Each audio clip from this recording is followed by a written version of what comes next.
The Wars of the Roses. The Wars of the Roses was a brutal and complex series of conflicts fought in England from 1455 to 1487 between two powerful noble families, the House of Lancaster and the House of York. These wars were fueled by a struggle for power, shifting alliances, betrayal, and the relentless quest for control over the English throne.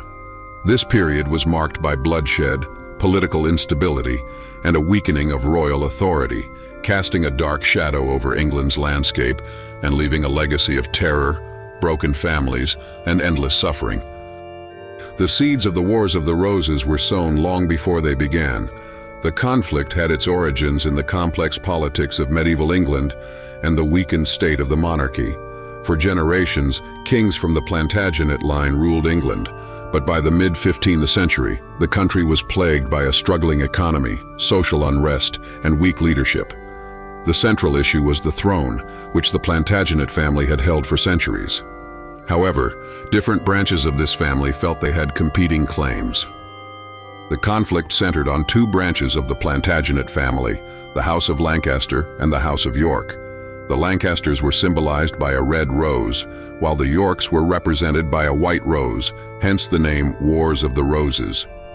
The Lancastrian king Henry II was a key figure in igniting this bloody feud. Though he held the throne, Henry was an unstable ruler, prone to fits of mental illness and indecision. Many noble families questioned his ability to lead, and Richard, Duke of York, a powerful and ambitious man, claimed he had a stronger right to the throne. As Henry's mental health worsened, England was thrown into chaos, and the power vacuum left by his ineffective rule gave rise to violent conflicts over succession. The first open battle of the Wars of the Roses erupted in 1455 at St. Albans. Richard, Duke of York, gathered forces to confront Henry VI and the Lancastrian loyalists. At the First Battle of St. Albans, the Yorkists claimed victory, killing several Lancastrian nobles. This marked the beginning of a dark and prolonged power struggle, and both sides began amassing more power and gathering supporters. Richard and his supporters believed they were righting the wrongs caused by Henry's ineffective rule, but their motives were also heavily influenced by personal ambition and rivalry. For a time, Richard was named Protector of the Realm, essentially ruling in Henry's place due to the king's fragile mental state. This shift in power stirred resentment among the Lancastrians, who saw Richard as a threat to their influence. As tensions escalated, both sides prepared for full-scale war. Henry's wife, Margaret of Anjou, was a formidable opponent.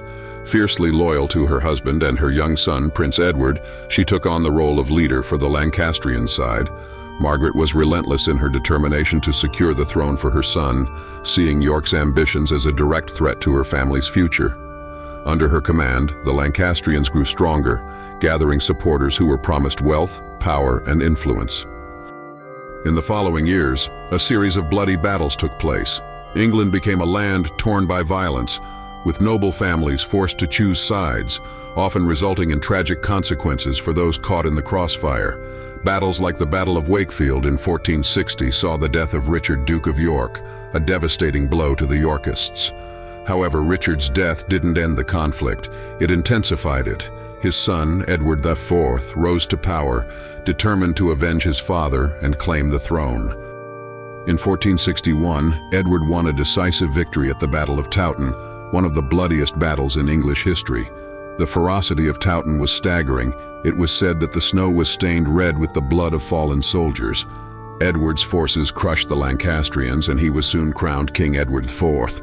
For a moment it seemed the Yorks had secured their power, but peace was fleeting in this dark and ruthless era.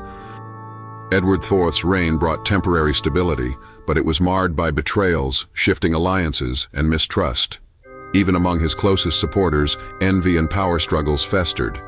Richard Neville, the powerful Earl of Warwick, known as the Kingmaker for his role in helping Edward gain the throne, grew discontented with Edward's rule.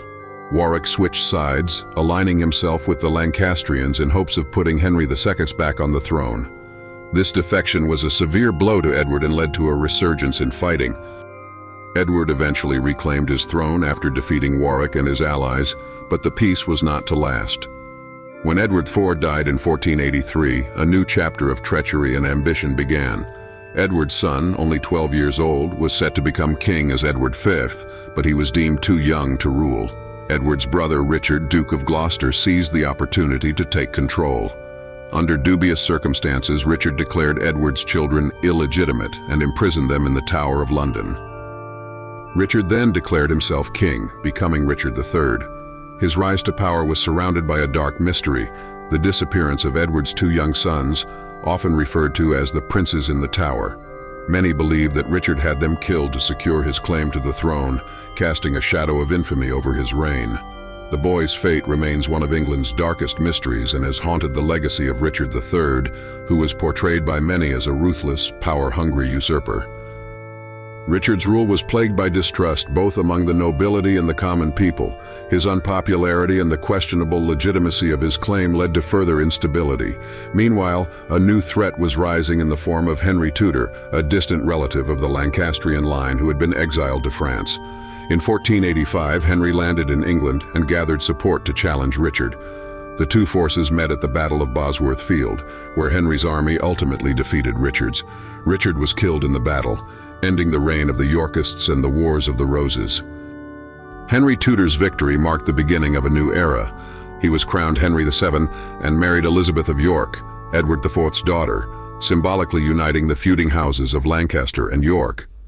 This marriage brought a sense of closure to the conflict, though the scars it left on England would not soon heal.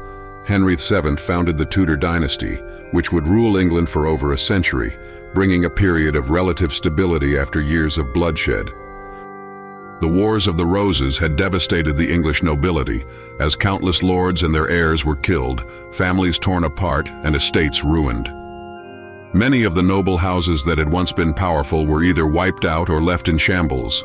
The conflict reshaped England's political landscape, shifting power away from the old feudal lords and helping to strengthen the authority of the monarchy.